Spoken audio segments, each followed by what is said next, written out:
ধুবুৰী জিলাৰ গোলকগঞ্জ সমজিলা কাৰ্যালয়ত আঞ্চলিক পঞ্চায়ত গঠনক লৈ তীব্ৰ উত্তেজনাৰ সৃষ্টি হয়। বিজেপি কৰ্মী আৰু অগপৰ কৰ্মীৰ মাজত মাৰপিট সংঘটিত হয়।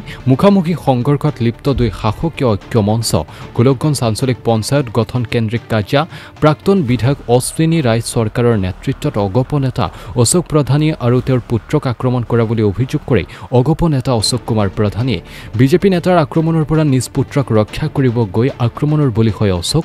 গোলকগঞ্জত আৰক্ষীয়ে দুয়ো পিতা পুত্ৰক উদ্ধাৰ কৰি থানালৈ নিয়ে। ইপিনে গোলকগঞ্জ আঞ্চলিক পঞ্চায়তখন বিজেপিয়ে দখল কৰে। ঘটনা কেন্দ্ৰ কৰি তীব্ৰ উত্তেজনা।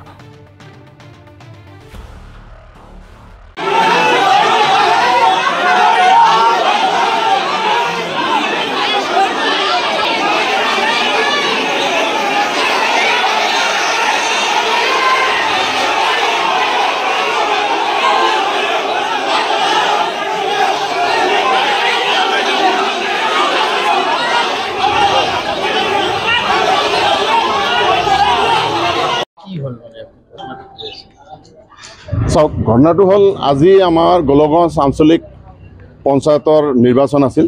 নিৰ্বাচনত আমাৰ অসম গণ পৰিষদ দলৰ দুজন প্ৰাৰ্থী আছিল। এই দুজন প্ৰাৰ্থীক লৈ মই CDCত আহিছিলোঁ। প্ৰথমৰ পৰা শান্তিপূৰ্ণভাৱে নিৰ্বাচনৰ প্ৰক্ৰিয়া চলি আছিল। কিন্তু দুখৰ বিষয়, প্ৰাক্তন বিধায়ক অশ্বিনী ৰায় চৰকাৰ অহাৰ পিছত তাত পৰিস্থিতি উত্তপ্ত হয়। আমাৰ মানুহখিনিক সিহঁতৰ ৱাৰ্কাৰৰ জৰিয়তে মাৰধৰ কৰাৰ ব্যৱস্থা কৰে আৰু নিজেই মোৰ ল'ৰাটো CDCত আহিছে ব্যৱসাৰ কাৰণে সি ঠিকা ভিত্তিত আহিছিল। কিন্তু দুখৰ বিষয়, এই অশ্বিনী চৰকাৰ মোৰ ল'ৰা বুলি, মই EGP কৰোঁ, মোৰ ল'ৰা বুলি তাক পুৰা মাৰপিট কৰে। আমি EGP কৰাটো অন্যায়। অশ্বিনী ৰায় চৰকাৰৰ ইচ্ছামতে দল কৰিব লাগিব, গোটেইখিনি তাৰ ইচ্ছামতে কৰিব লাগিব। সি অকলে গোটেইখিনি হৰ্তাকৰ্তা গোটেইখিনি গোলকগঞ্জৰ সমস্যা সি আৰু সেইখিনি আৰু ই এনেকুৱা দুৰ্নীতি কৰি আছে গোটেইখিনিতে সকলোৱে লাগে। পুথি খলিহাৰ পৰা আৰম্ভ কৰি ৰৌ বৰেলি গোটেইখিনি তাক লাগে। এলায়েন্সৰ কোনো ধৰ্মই পালন কৰা নাই অশ্বিনী চৰকাৰ ব্যক্তিগত নিজস্ব যিটো ব্যক্তি স্বাধীনতা চলাই আছে ইয়াত গোলকগঞ্জ সমষ্টিত।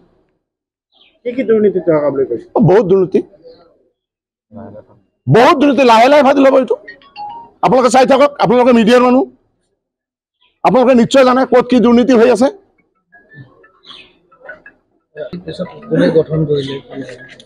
চাওক, আমাক দিছে সমীৰ ৰায় আৰু সমীৰ প্ৰধানী আৰু লিপিকা ৰায়, ইতি ৰায় ভাইচ প্ৰেচিডেণ্ট হিচাপে দিছে। সেইখিনি মই জানা পালোঁ। হয়, কোনো ধৰণৰ তেখেতে প্ৰাক্তন MLA হৈ বিজেপি দলৰ ইয়াৰ নেতা হৈ আমাক কোনো ধৰণৰ EGP ফালৰ পৰা কোনো ধৰণৰ মাত মাতা নাই, কোনোদিনো আমাক বহা নাই আমাৰ লগত। এনেকৈয়ে সি ৰাজত্ব চলাই আছে। আমি ভাবি আছোঁ FIR দাখিল কৰা হ'ব। আক্ৰমণকাৰীক আটক কৰা নাই, কিন্তু মই দেখা মতে মাননীয় আৰক্ষী থানাৰ ভাৰপ্ৰাপ্ত বিষয়াই মোক এজনে এটাক কৰাৰ লগে লগে তেখেতে ধৰি পেলাই হেৰি কৰিছে, মাৰধৰ কৰিছে। সেইখিনি জানো, ইয়াত লৈ অহা নাই। সেইখিনি কথা মোৰ গ্ৰেপ্তাৰ কৰিব লাগে। সিহঁতৰ মিত্ৰতা ধৰ্ম নাজানেতো। আজি চাওক, আপোনালোকে চাওক, গোটেই অসমত EGP BJPৰ মিত্ৰতা চলি আছে, কিন্তু মিত্ৰতাৰ যিটো নীতি আদৰ্শ সেইটো BJP দলে, গোলকগঞ্জ BJP দলে ধুবুৰী জিলা BJP দলে ৰখা নাই। EGPৰ লগত কোনো সম্বন্ধ ৰক্ষা কৰি চলা নাই। সেইখিনি আৰু হঠাৎ গোটেইখিনি সোমাই গৈছে। মোৰ ল'ৰা, মই EGP কৰোঁ, মই EGPৰ ডিষ্ট্ৰিক্টৰ সমজিলাৰ সভাপতি হয়। মোৰ ল'ৰা সোমাইছে ব্যক্তিগত অফিচিয়েলি কামত। কিন্তু দেখা যায় অশ্বিনী ৰায় চৰকাৰে মোৰ ল'ৰাক যাব দিয়া নাই আৰু তাক ঢাকাৰ লগে লগে বাকী তাৰ কৰ্মীসকলে তাক মাৰধৰ কৰে। অতি দুখৰ বিষয় আৰু লজ্জাজনক।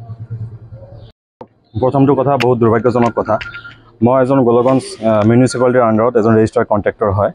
তো অহা 30 তাৰিখত কিবা এটা টেণ্ডাৰ ঘোষণা কৰিছিল কাৰণে মই CDC চাবলৈ গৈছিলোঁ, যে নটিছখন চাবলৈ গৈছিলোঁ। কিন্তু মই একেবাৰে অজ্ঞাত যে তাত কিবা আঞ্চলিক পঞ্চায়ত গঠন বা যি কি নহওক তাত কিবা হৈ আছে বুলি মই একেবাৰে অজ্ঞাত।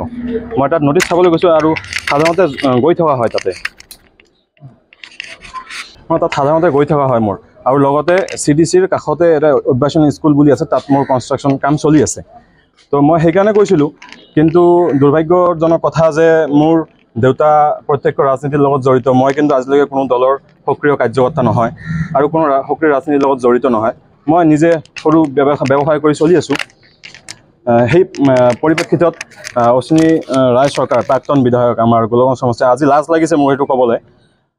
কাৰণ হ'ল আজি মোৰ দেউতা ৰাজনীতিৰ লগত জড়িত কাৰণে একমাত্ৰ মই ল'ৰা হিচাপে আজি তেখেতে মোক CDC অফিচৰ পৰা বঁটা মাৰি উলিয়াই দিছে। প্ৰাক্তন বিধায়ক অশ্বিনী ৰায় চৰকাৰ ডাঙৰীয়া, যদি আপোনালোকে তদন্ত কৰে আৰু প্ৰশাসনে যদি তদন্ত কৰে, CDCৰ কেমেৰা ফুটেজ আছে, আপোনালোকে চেক কৰিব পাৰে। সেইটো ৰাইজৰ কাৰণে যদি আপোনালোকে মোকলাই দিয়ে, যদি কিবা কৰি, সেইটো আমাৰ কাৰণে ভাল হ'ব আৰু ৰাইজৰ কাৰণে ভাল হ'ব। এনেকুৱা ধৰণৰ নেতা আমি নিবিচাৰোঁ। সাধাৰণ ৰাইজক, সাধাৰণ যুৱ প্ৰজন্ম এনেকুৱা ধৰণে এটাক কৰিব তেখেতে নিজে হাতে।